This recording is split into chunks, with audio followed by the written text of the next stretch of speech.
And we are live with Björn Nilsson, CSO of Triggy. How's it going today, Björn? Pretty good, thanks. How are you? I am fantastic, thank you. I can't complain. I can't complain at all. It's a beautiful day here in Malta. We have 18 degrees outside. I was just having lunch in the sun just before this podcast, actually. So I was quite happy with that. How's everything over in Sweden? Well, here in the middle of the woods, it's I think it was minus 16 this morning, and probably about minus 10 now, and reasonably sunny, and it's beautiful out, but it's very cold. Yeah, amazing. Well, this is the primary reason why I moved from Sweden, actually, to this distinction. So I'm happy. Yeah, quite happy about that. But from one thing to the other, Björn, the topic of today is sports betting and how it's potentially is just ripe for massive disruption at the moment. And just to give a little bit context to this, you're the CSO of Triggy, obviously B2B sports betting solution, and the co-founder of that company as well. Could you give a little bit context just on you, yourself, your background in the industry, and also just give us a little, like go through a little bit the sports betting history here and like the incremental innovations that we've seen from the last 10 years, let's say. Sure. So I started in the industry as a management trainee to Pontus Lindwall. So that was a pretty good introduction into the business. That was back in the fall of 2000. And I've been in the industry ever since in various positions, but running my own businesses mostly from 2004. I've been a consultant at Unibet, Leo Vegas, and Veran John, amongst other places. But mainly run my own businesses and had a lot of fun in the industry, of course. I think the industry is really about to change, right? The last 10 or 15 years or so, the innovations that we've seen. First you took the Excel-based sportsbook that you had on your computer and you put it on the mobile, tried to cramp everything in on the same little screen. Made it quite difficult to navigate for the users. Then the apps came and you can do them a bit more user friendly. Then I think the real big innovation was live betting or in-play betting, and after that we had cash out, which it's a hygiene factor today. Everybody needs to have it, right? And after that, there's pretty much been no real innovation, I'd say. But I think that's about to change, and that's what we're going to talk about. Yeah, it's exciting stuff for sure. And what would you say, Björn, in the sports betting industry specifically, as you're saying, there hasn't been much innovation. I think we spoke about this a little bit before the podcast. It's the B2B providers themselves have been kind of beating the drum and saying that they have a lot of innovation coming from them and whatnot. But from an outside point of view, these have been more incremental changes in the industry, I guess. Is there any reason you'd say why we haven't seen any major disrupting innovation? That's kind of self-evident because, the real innovation has been in how do I optimize my marketing money? So whoever is best at tracking and getting the best ROI, that's been the winner in the last 10 years, right? And it's been a fantastic business. But I think in the long run, product will matter a lot. So that will take a lot bigger place in the sports books going forwards. Yeah, absolutely. I tend to agree with that as well. So the base of the discussion today is something we've discussed in the podcast before here. And the last couple of episodes, it was Robin Reed who touched about this first, and then me and Jesper Kärrbrink talked about this as well. Is the fact that on the sports betting side of things now, it seems that we're at the cusp of a revolution in some sense. And we talked about this before, that basically DAZN, who is a sports betting, a sports streaming service, they stream a lot of boxing fights and things like this. they have recently acquired Shay Segev as their CEO in the organization, and that just begs the question, why would they do a move like that? And wouldn't it make, then we were discussing, wouldn't it make perfect sense if a streaming service like DAZN would just flip the switch and incorporate sports betting right in their own platform, which basically then removes this barrier that you have to have one platform to watch the game and one platform to actually place a bet. And you just incorporate that into one thing. So I would just like to start to asking the question, then, what do you think about this theory? And do you think that it's as disruptive as me and Jesper? Yeah, I really do. I think it's an amazing opportunity. And looking at DAZN, they have a sports betting DNA. I mean, it's the former Perform Group, right? So they've worked with sports data and betting data for ages. So it makes a lot of sense for them to bring in Shay and to look at bringing betting into the streams. And that's certainly, you're bringing betting to viewers. You're not forcing viewers to go somewhere else to do their bets. So. Yeah, exactly, and it's all about removing friction, right? In general, and sometimes you can remove friction in incremental ways. You make it a little bit easier to place a bet or whatnot. But here we are talking about a pretty massive step where, again, you're removing this big block of having to have two separate services to place a bet into one. Exactly. Would you say that as well? Like this, it's about removing friction in these type of things, right? Yeah, I totally agree. And, there are quite a few others that could do the same thing, right? Like Amazon Prime, for instance, they're buying sports rights all over the world. And I think they're also acquiring people from our industry to move into Amazon. So that's also an interesting one. And then, of course, the sport radars. And I think most of all, if you look at the NFL or the NBA, or they have a lot to gain as well on bringing the sports betting volumes up. They own the rights, so they can do so many things with those rights. I was talking to someone else the other week about the NFL, and they sell their viewing rights or their broadcasting rights for $7 billion a year. But research show that bettors, people that place bets on the NFL, they spend 3 times as long before the TV watching the NFL. That means that they could probably sell the broadcasting rights quite more expensively down the road as well. So yeah, it's so interesting, and like we were talking about before the podcast here, you mentioned as well, Björn, that Amazon Prime then obviously buying up the sports betting or sports rights in across the world here, and you mentioned India specifically, right? With the PFL, it's like the cricket league over there, which is really big, right? Yeah, I think they bought the rights for New Zealand cricket to show in India, but and I don't know if they have bought the rights for the IPL in India, but at one of the betting on sports conferences, there was like a betting on India session where they said that they estimate betting on cricket in India is $200 billion a year.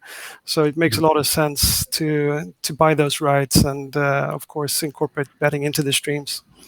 Yeah, of course. And so what we are seeing here could potentially be a bit of a war now between the services, right? Where you have streaming services like DAZN, you have ESPN Plus, you have Amazon Prime. I mean, in Sweden we have done on a more local level this Seymour, right? Yeah, Seymour and Viaplay, Viaplay at the same time. Do you think that what would be kind of your predictions here in general? Do you think let's just assume here now that this will be part of the strategy of these streaming services to incorporate sports betting as well? Do you think that we'll kind of see this little war between them who can buy up these rights and offer basically sports betting on an exclusive basis? Perhaps not on an exclusive basis. I don't know enough about sports right that way, but yeah, I mean, of course, it's like there is a war already in buying sports rights. So any way you can monetize them, and doing it through betting in regulated markets, that would be absolutely fantastic. Yeah, and I guess also, if we're going to look at it from, why this is such a disruptor as well in that case, is the fact that these streaming services, the reason why you sign up as a subscriber to DAZN isn't necessarily that you want to sports bet. It's not necessarily that you want to place a bet on the boxing match that you are looking at, but so you are signing up as a genuine customer because you just want to watch sports. But then the cross sales opportunity becomes really interesting then for DAZN. So they are kind of pulling in a completely new demographic into the sports betting sector, right? Is that a fair way to say? Yeah, definitely. I mean, you cater to a new audience, and it's not like you have to go look for betting. It's presented to you right there. So it's probably gonna turn a whole lot of people into punters, but perhaps more entertainment punters, placing smaller bets, but several bets on the same event that they're watching. That's how I foresee it anyway. Yeah, absolutely. And also, there's also something we talked about here before the podcast a little bit, but the team owners as well on a individual team level, like they would obviously have their own apps. Like you talked about this when you go to the stadium, for example, you have to sign up with their own app, and also the opportunities to potentially incorporate sports betting in that app. Can you talk a little bit more about that as well, perhaps? Sure. I mean, that's something that we're working on in Triggy together with an app company in the US. They cater to about 35 franchises in NBA, NFL, MLB, and no, not NFL. So it's basketball, baseball, hockey, and soccer. And they provide everything in those apps, everything from ticketing to concessions to team info, stats, and so forth. But all of the franchises in the US, they sign up with sportsbooks to be their official sponsors, but they're just doing branding. So if we could bring our Trigger product into the team apps, that way we can help convert the fans into bettors. And that's something that I think is really interesting as well. It's the same thing as the streaming service that we just spoke about, right? You're placing betting before fans rather than having fans that are interested in betting going to a betting site. So it's a different way of approaching them. Yeah, exactly. The friction becomes much less, right? It's a demographic that wouldn't necessarily go through the process of signing up at williamhill.com and do all the KYC, all the checks and everything. But if they have the option, just organically easy to place a bet while they're in an app for another purpose, they might take that step basically, and that could obviously massively increase the revenue into sports betting in general, right? Definitely, it makes a lot of sense, and you get the kind of players that are fans, that are real. They're into this team, and they may, or into this race or this boxer. They may not necessarily place bets every day on different things, but placing bets occasionally on your favorite teams, that's probably high margin players as well. So quite interesting for the operators. Yeah, that's true. It's not going to be like the top pros, exactly. Undiscovered sports betting champions who will be betting there. Like you're saying, they will be more like emotional driven bettors. Probably, yeah. Yeah. That's a good point. That's a good point as well. Can you talk a little bit more as well, Björn, this Triggy in itself, your company, how it was founded and kind of what your purpose is in general, just to give a bit more context to the discussion today. So I founded Triggy together with Daniel Svensson and Stefan Thunberg. We have different backgrounds within the industry, but we've all worked in it for a long time, where Stefan is on the finance side and Daniel is he refers to himself as an odds nerd and a developer. So we decided to look at what we could bring to the market, where there is a gap in the market. And the first product that we went live with is a LiveScore app, branded LiveScore app, but with betting features. So we let fans or players say that I'm interested in this team, I'm interested in this specific event, and we will send them notifications when specific things occur. And clicking the notification will be deep linked into the sportsbook or even into the bet slip of the sportsbook. So that's the first product, and it's used for acquisition. We have that live with Sportsbet. You had Tim on the show here earlier. Yes. And we're live with LeoVegas and Pinnacle.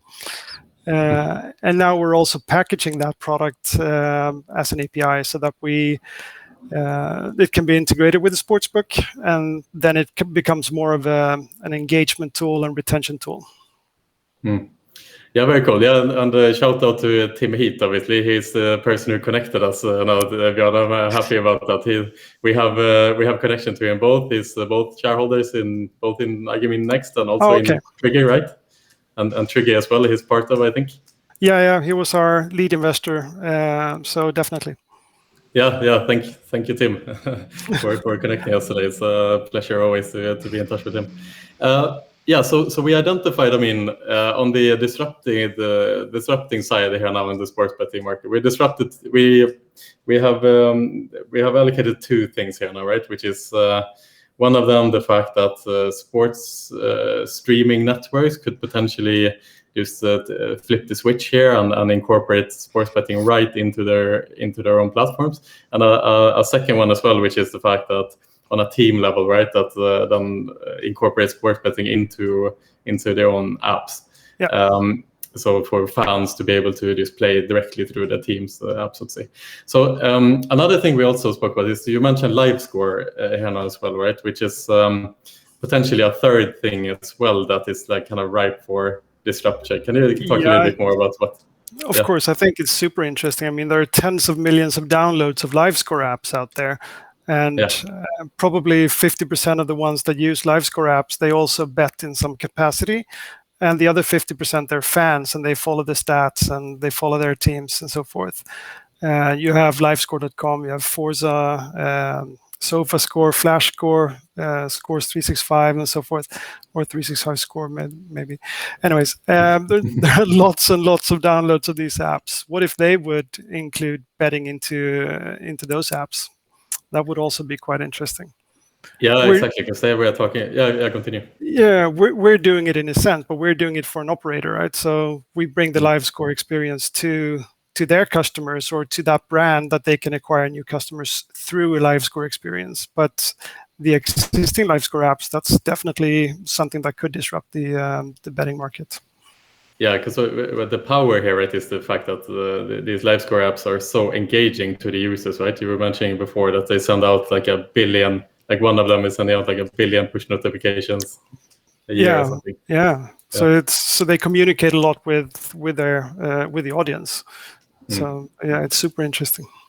Yeah. So there's at least three areas here which could just like completely disrupt the traditional sports betting markets, and that begs the question a little bit. Like, we had Ulrik Bengtsson on the other day on the podcast, CEO of William Hill, like a traditional UK sports betting organization, and William Hill have kind of made the transition once before in a way where they've gone from the traditional how do you say, like the betting shops, and they transitioned into online, obviously, a couple of decades ago. But now we're looking at, potentially these sports streaming services disrupting them. Like if you are Ulrik Bengtsson now, Björn, would you be worried?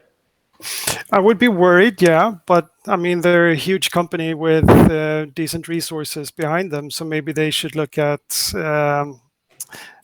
taking the leap and going into, making sure that they are the first choice for for these streaming companies. The streaming companies don't necessarily know betting, so they need to team up with someone who can help them out. Whereas, well, DAZN may have better knowledge than some of the others, but it's a definite opportunity for forward-thinking companies to sort of help these streaming services become betting sites or betting channels. Yeah, exactly, because it's a disruptive event that we are standing in front of here now, right? And you mentioned this before the podcast, but it's like once the floodgates are open, so to say, it will be it can potentially be a quite quick transition here, and especially for new players. I mean, it may not be for people like myself, mid-40s, and I like to place bets. So I would probably still go to my preferred betting site. So it's. I don't think that the traditional bettors of today would naturally change and start betting at DAZN. But I think that DAZN is targeting or could be targeting a completely new audience. Young people in newly regulated markets, and fans that haven't thought of being bettors before. So I think the overall turnover is going to go up quite a bit over the next 5-10 years. But I don't think that the traditional sports books would be sort of left behind, but they need to adapt, of course, and everybody does, right? It's adapt or die. Yeah, exactly. I think that's like a good point that you're mentioning. It's adapt or die in this situation, and they should absolutely be aware of this potential trend. I mean, I would just want to make it clear now that we are obviously speculating a lot today here of what may happen, but it just seems like such an obvious thing that is around the corner, and if it's not DAZN, it's someone else. I think that's the point that we're trying to make here. And if you are William Hill, if you are the Bet365s of this world, you better be aware of this potential disruptive event in the industry, and maybe they should think of they probably have the cash flow to kind of create their own streaming service potentially. That's another solution as well. Of course, both of them. I mean, both William Hill and Bet365 in a way would have the power to do that. So. Yeah, exactly. And the funny thing here was that in iGaming Next 2019 we had Todd Hasshalter, who was the CPO of Evolution Gaming, and he asked the question to the audience, what could disrupt the iGaming industry? And he was just playing with some thoughts back then, and he was saying, he put a logo up on the screen that was saying Amazon Casino, and he was like, "This should terrify you," he said. He said, "It's not happening, but it should terrify you, because if Amazon decides to flip the switch, they are not going to use the traditional casino games or whatever. They're gonna create their own. They're gonna lose €1 billion in the first year just to get the engines running and so forth." And funnily enough, now as we go forward here 2 years, this is actually what may end up happening with Amazon Prime here. Then who knows, Yeah, right before the podcast here, I typed in Amazon.bet, and it took me to Amazon, and I typed in AmazonBet.com, and it also took me there. So either someone is at least thinking that way. Yeah, there we go. It's like the clues of a puzzle here that is slowly coming together here, Björn, I feel. But yeah, it's a bit of a thought-provoking conversation in general today, that I think it's just good to kind of lift this up and so forth. And as a kind of little closing point today on the last part, like. What would you say now, Björn, as we look forward in the sports betting industry? Also, tie the US market into the equation as well. Do you think that there will be certain markets where this will happen quicker than others? Is like US perhaps more primed for something like this, because just the fact that it's the US market. Traditionally, the US people are not used to playing online, so they wouldn't. Maybe the step for them to sign up an account is bigger than for a European player. Whereas, like, if they are presented with this at DAZN or ESPN Plus, the step for them to actually become a sports bettor is lower. Do you think that could be something as well, or how do you see the future in general now playing out?